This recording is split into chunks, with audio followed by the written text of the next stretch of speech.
Assalamualaikum warahmatullahi wabarakatuh. Di sini saya akan meneruskan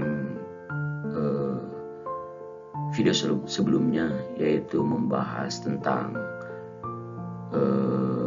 benefit to customer atau keuntungan bagi pelanggan. Dan sekarang saya akan menjelaskan benefit to shareholder atau keuntungan bagi para pemegang saham.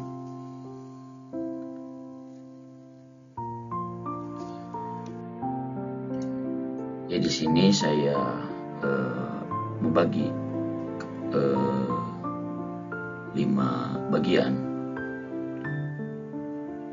Yang pertama yaitu ada measure by working product, yaitu tolak ukur dari kesuksesan sebuah proyek bagi shareholder. Tentu dari baik atau buruknya sebuah proyek itu bekerja. Jadi ketika shareholder atau para pemegang saham menilai proyek kita atau produk kita bagaimana, itu dinilai dari baik atau buruknya sebuah produk atau proyek yang kita kerjakan. Yang kedua yaitu ada reflect and adjust,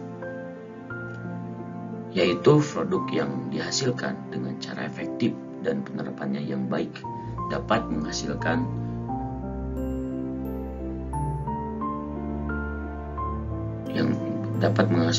tingkat efisiensi dan kualitas yang baik.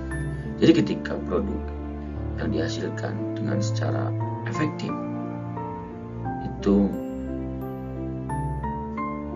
efektif dan penerapannya yang baik, itu dapat menghasilkan tingkat efisiensi dan kualitas yang baik. Jadi ketika kita membuat produk yang efektif gitu, itu bisa dikatakan baik juga. Dan selanjutnya yaitu yang ketiga, yaitu ada customer satisfaction,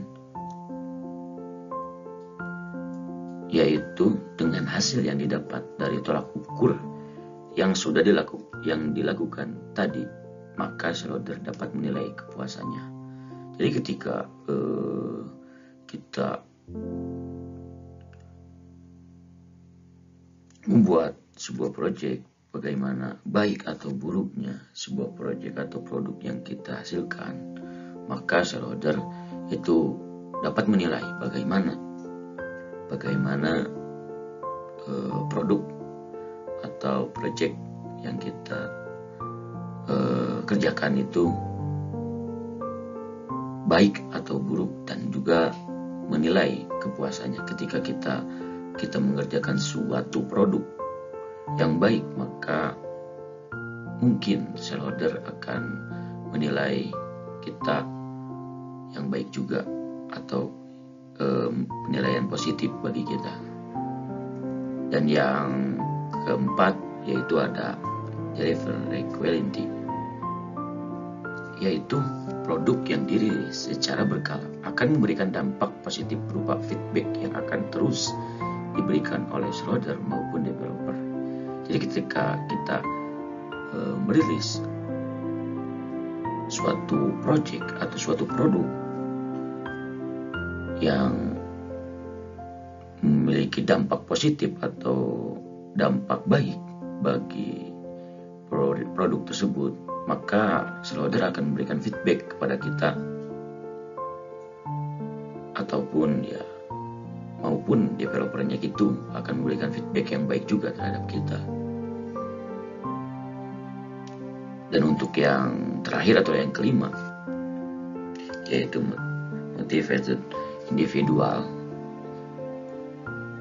yang dimana yaitu setiap individu yang tergabung dalam Agile Project pasti akan sangat termotivasi untuk menyelesaikan dengan baik pekerjaan mereka. Jadi ketika individu yang bergabung di dalam project Agile tersebut pasti akan termotivasi untuk menyelesaikan pekerjaannya dengan baik. Karena sebuah tuntutan yang harus dan ingin mendapatkan kepuasan dari shareholder itu sendiri gitu, atau customer itu sendiri gitu.